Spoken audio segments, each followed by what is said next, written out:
Thank you for joining us on this week's UTRGV TV edition. I'm Ileana Moreno, and UTRGV TV starts now.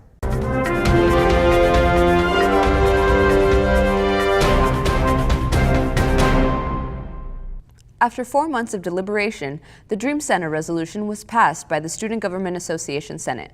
Our reporter, Juliana Quiroz, brings us the story.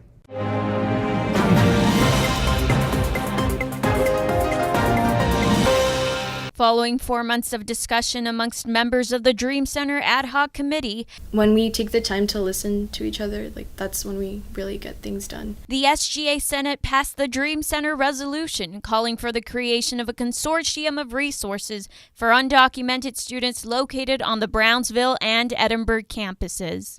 We wanted to provide a centralized place so that they could have their resources in a much safer environment, or in an environment where they'd be free from any type of prejudice or any type of exclusion. Senator Denise Palacios, one of the 5 authors of this resolution, requests UTRGV to support a center providing financial aid assistance, counseling services, and other initiatives assisting the undocumented student population. 3 of the authors that initially asked SGA President Alondra Galvan to support the creation of a Dream Center back in November during the Solidarity Walkout say why it took 4 months for the resolution to get passed by SGA. It took so long because they weren't understanding what it means to have accessible resources on campus and also having safety. The resolution was presented to the Dean of Students, and after being asked to comment through email, she responded by saying, "In January, I submitted a request to the Student Fee Advisory Committee for financial support for personnel and resources for a center that would be an identifiable, safe space for students to explore the intersection of multidimensional aspects of identity." She goes on to say that the center would provide support to multiple historically underserved groups, including undocumented and documented students. But according to these student leaders of several organizations on campus, what the Dean of Students is describing is the multicultural center, not the Dream Center that has been called for. Multicultural center was not anything that we proposed or anything that we were in support of from the start, but it was continuously, it was just being countered. So we said Dream Center, but they said Multicultural Center, and for the longest time they were just like, well, it's just the name, the resources are going to be the same, it's still going to do the same thing, and we're like, no, it's not going to do the same thing. They say that even though they have come a long way now that the resolution was passed, they are still seeking for more. It's a victory, but it's still a small victory, and so we're looking for the bigger victories. We're looking for administration to come to the table and talk to us. Gadsden replied she never used the term multicultural center in the budget request and noted that the center would provide specialized departments for diverse student populations. And once the funding has been approved, the process for initiating the hire and identifying locations for the center will begin. In Edinburgh, for UTRGV TV, I'm Juliana Quiroz. An old landfill, now a World Birding Center, experiences unwanted visitors. Thieves are digging up and stealing native plants and trees. I visited Hugh Ramsey Nature Park to bring you the story.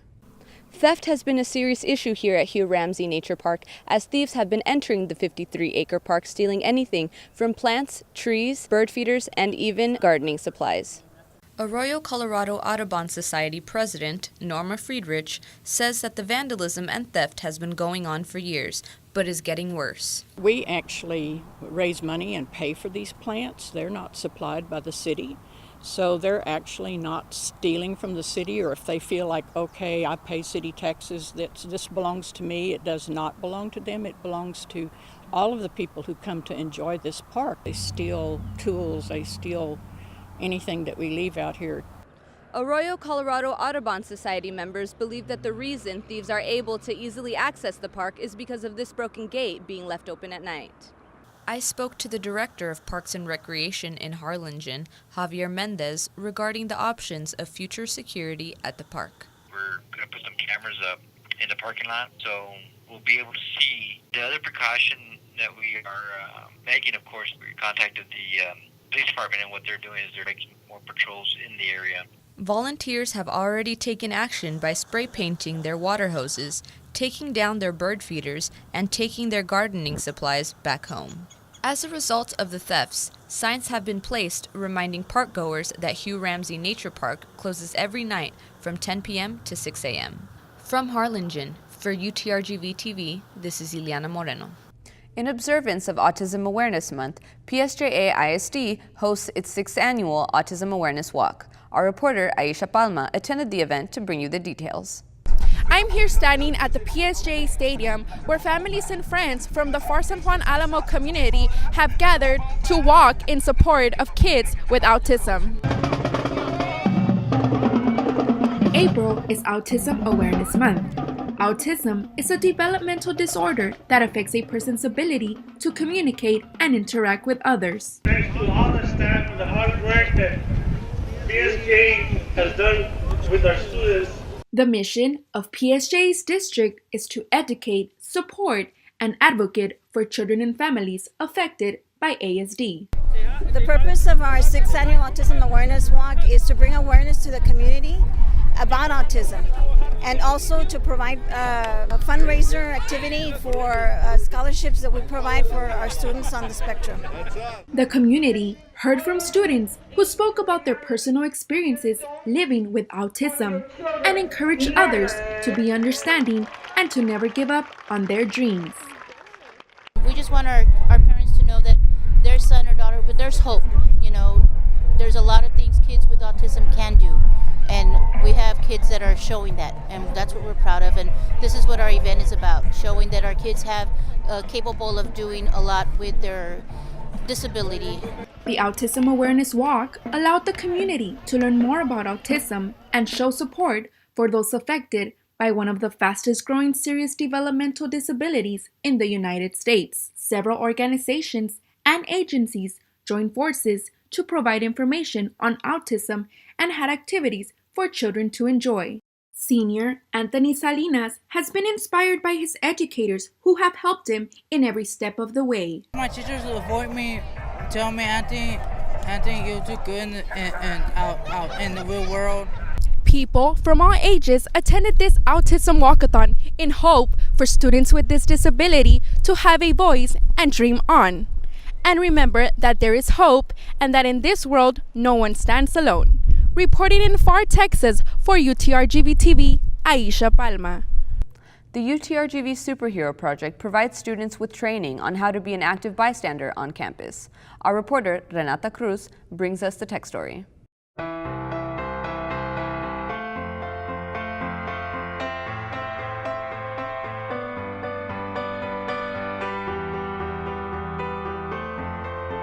It's basically about how they can intervene in a situation, whether it's with family members, with school, educators. We have different types of presentations, and we're just trying to get as many presentations available to fit different needs.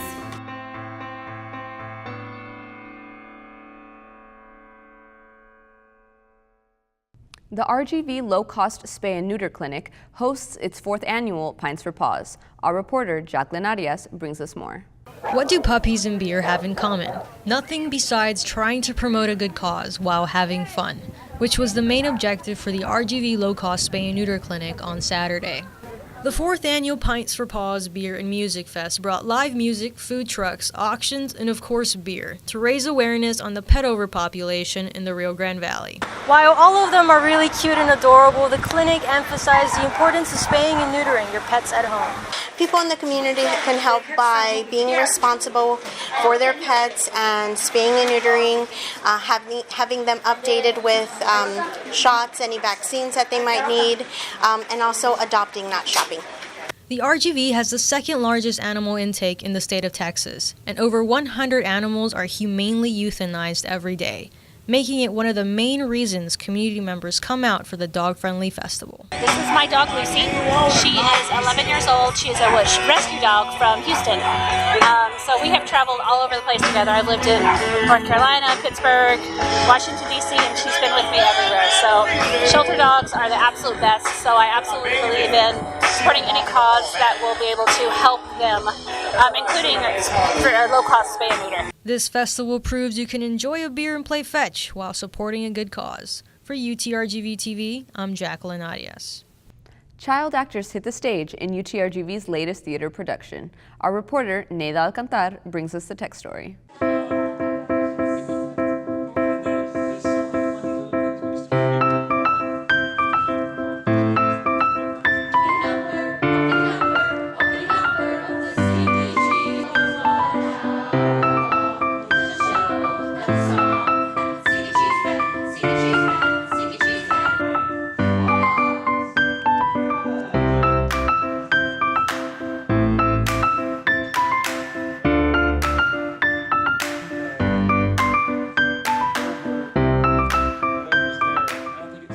We think it's important for children to experience live theater.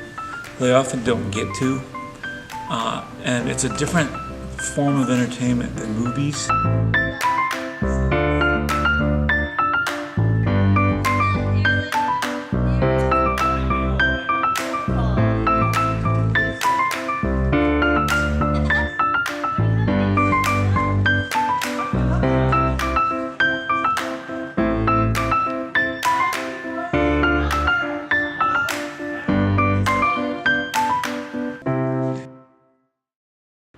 It's unclear if Daft Punk will ever go on tour again. Nevertheless, Code RGV hosts a tribute night honoring the French electronic duo. Our reporter, Alvaro Ayala, attended the event to bring you more.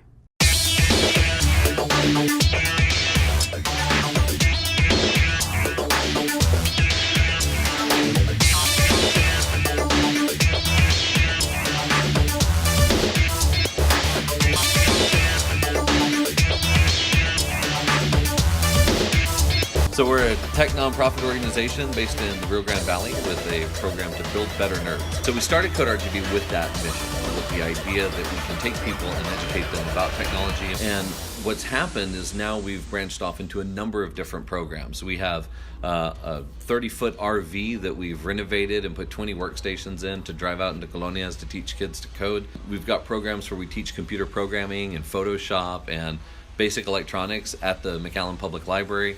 The problem is it requires money, and so we wanted to set up a fundraiser so we could get people's attention, get them to come out, see a great party, put the fun back in fundraising, and use that money to help fund all of these programs. And it's cool because there's a lot of old school people like me who love Daft Punk, but they quit touring. But basically we're trying to start our first fundraiser, kind of establish our name, let people know what we're doing and how we're doing it.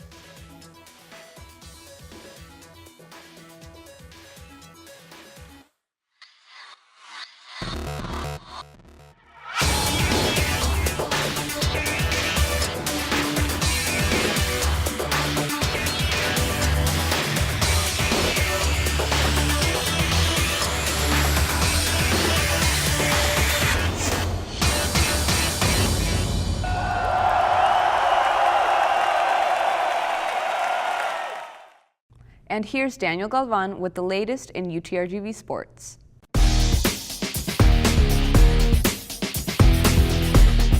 What's up, everybody? My name is Daniel Galvan, back again with another UTRGV Sportscast. And boy, it's not a super exciting edition of the Sportscast this week because there's only one sport to talk about: baseball, which I'm a big baseball fan. Just for like 1 or 2 innings. The whole 9 innings thing is a bit too long for me. I have a very short attention span. But I will say this. It was a pretty solid week for baseball if you live in the state of Texas because, first off, last night when I'm recording this, which is on Sunday night, Bartolo Colon, who is a very big-boned, relatively old pitcher for the Texas Rangers, nearly threw a perfect game against the Houston Astros, which was glorious. I say this as a Rangers fan. It was phenomenal to see that because I tell you this much, the Rangers have had an incredibly lackluster start to the year, whereas the Astros are coming off, being World Series champions. Big whoop. Anyways, as far as UTRGV baseball, also pretty solid week. They went 2-2 throughout this past week, with 3 of those games being played at home. But to me, the highlight had to have been the first game of the week. That was early during the week where they went on the road and beat the Texas State Bobcats. No, not the animal, the school where George Strait got his education, and also LBJ. If you go to Texas State, that's what they'll tell you over and over and over again as you climb up and down the hills. Regardless, let's talk about the game. The game went to extra innings, and then Ivan Estrella hit a sacrifice fly to get the winning run. UTRGV beat Texas State 2-1. Max Valderrama threw the really solid shutout 10th inning to secure the victory. And then, after beating Texas State, if that wasn't enough, UTRGV also got a win on Saturday. Now, they did lose on Friday and Sunday to Grand Canyon, but let's talk about the win. It was a big one, 9-1, a blowout for UTRGV against Grand Canyon. It all started with the pitching. Jorge Flores had an awesome start. He only gave up 1 run. He had 10 strikeouts and was really dominant on the mound. And as far as how the offense goes, I mean, everybody had a bit of success, but the 2 standouts had to have been Anthony Gomez and Tyler Torres, who each had a pair of RBIs, and they each had a triple, I believe. So a really great Saturday showing. UTRGV's record is now 18-18. And they'll look to improve upon that this upcoming week. All their games are actually on the road. They won't be in Edinburgh until 2 weeks from now. But this is a big-time road schedule this week because not only does UTRGV travel to Washington to say what's up to the Twilight characters and play Seattle U, but during the week, they actually are going to play the University of Texas at Austin. So it'll be a big-time rivalry matchup, UT Austin versus the real University of Texas, Rio Grande Valley. Anyways, keep an eye on that. I'll be back next week with more coverage on that. Reporting for UTRGV-TV, I am Daniel Gabon. That's all we have for you today. But remember, if you have a story that you'd like for us to know about, or know someone in the UTRGV family who's making a big or small change on campus or in the community, you can contact us through social media or email us at utrgvtv@gmail.com. We have community and UTRGV news for you every week. See you next time.